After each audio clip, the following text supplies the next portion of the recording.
As the issuing deputy returning officer, you will carry out the most important aspect of our democratic heritage, assisting with the voting process.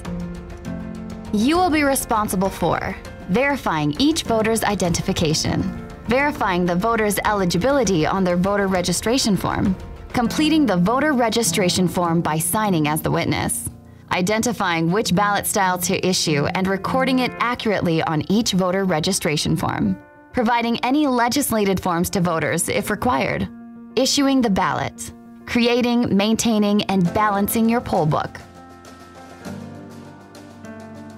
In order to be issued a ballot, voters are required to complete their own voter registration form and to provide appropriate identification to the IDRO.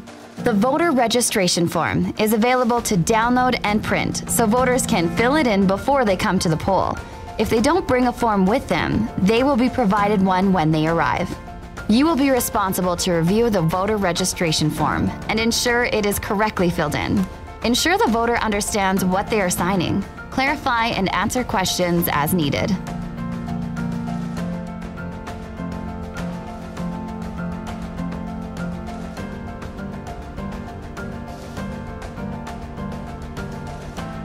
You will verify that the voter's identification matches the name and address on the voter registration form.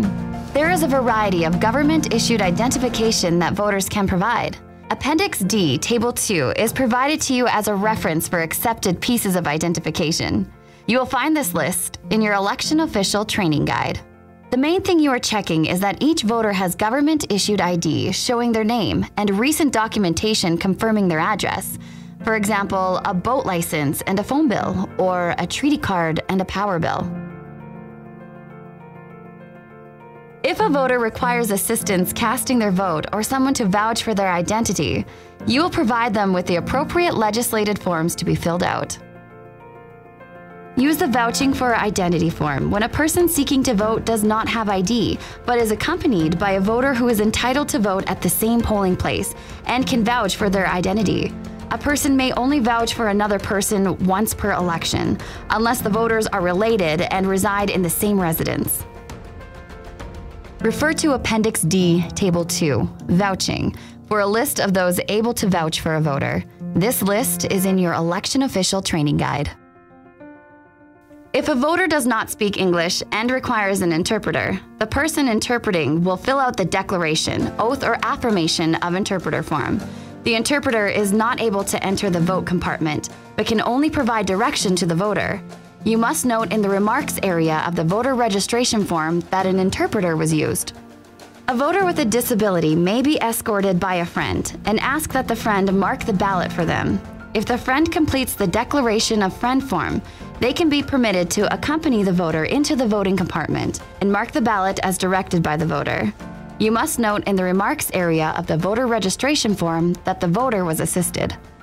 Once you are satisfied that the voter's identification and address has been proven, and you have witnessed them sign their voter registration form, sign as a witness on the witness signature line.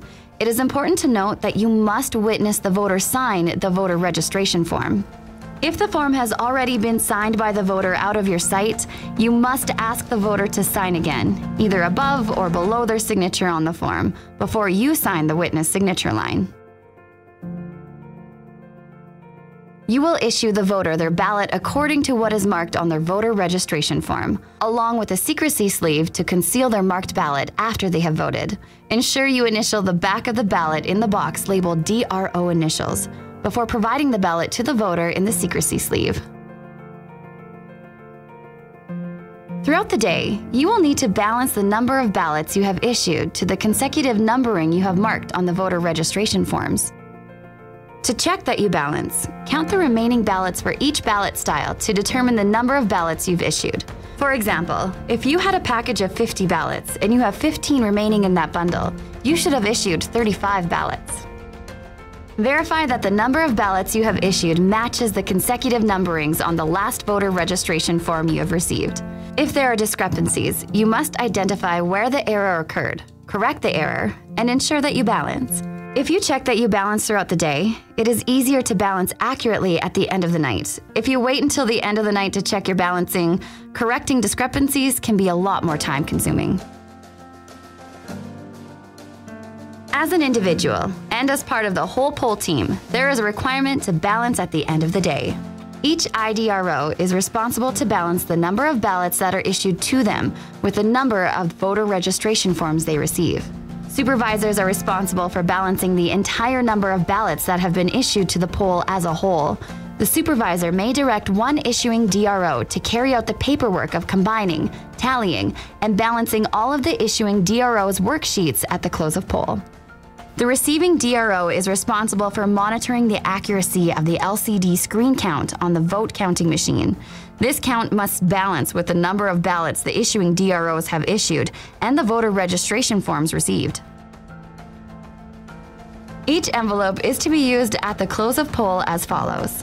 In envelope A, enclose the ballot account form, 0, and results total tape from the vote counting machine. In envelope A1, enclose the duplicate copy of ballot account form and the results tape from the vote counting machine. In envelope E, small, enclose spoiled and declined ballots received throughout the day by each IDRO team. In envelope E, large, enclose all small envelope E's at the close of poll. In envelope G, each IDRO team will enclose their voter registration forms. Boxes will be provided to each poll station. They will be required at the close of poll. It's important to know what each box is for. Ballot box. This is used throughout the day. The vote counting machine sits on the ballot box. The ballot box is sealed and the auxiliary slot may be used as an emergency ballot compartment if the vote counting machine malfunctions. Unused ballot box. All unused ballots are placed into this box and then it is sealed with metal seals in the corner. Envelope box. Envelopes A, E, and G are placed in this box at the end of the night. It is very important to ensure that envelope A1 does not get sealed in the envelope box. This envelope will be placed into the supply box to come back to the election office, so that the election office staff can use these results to conduct the final count for the declaration of results the following day. Please contact the election office staff with any questions.